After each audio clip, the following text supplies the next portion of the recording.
Hi అండి, దీన్ని సారికంద అంటారు, కొంతమంది కందదుంప కూడా అంటారు. దీంతో పులుసు వేపుడు అన్నీ కూడా చేసుకోవచ్చు. నేను ఎప్పుడు కూడా పులుసు అయితే చేయలేదు, ఇది వేపుడు అయితే చేస్తాను. ఇది పచ్చిది అయితే కొయ్యలేవండి, ఎందుకంటే చేతులు దురద పెట్టేస్తుంది.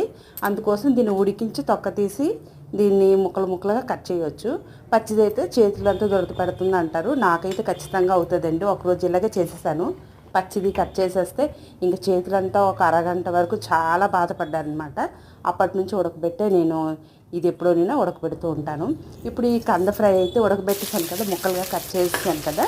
ఇప్పుడు ఉల్లిపాయలు, శనగపప్పు, మినప్పప్పు, ఎండుమిరపకాయలు ఇవన్నీ వేసి బాగా ఫ్రై అయిన తర్వాత ముక్కలుగా కట్ చేసిన కంద ముక్కలు వేసాను. అందులో ఉప్పు, కారం, పసుపు, కొంచెం కరివేపాకు వేసి బాగా వేయించుకున్నాం అనుకోండి, కంద ఫ్రై అయితే రెడీ అయిపోతుంది.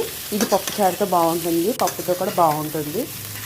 చాలా సింపుల్గా అయిపోతుంది, త్వరగా కూడా అయిపోతుంది. ఉడికించామంటే కూర అయితే రెడీ అయిపోతుంది అన్నమాట. సింపుల్గా తయారైన కంద fry. Next video like, subscribe.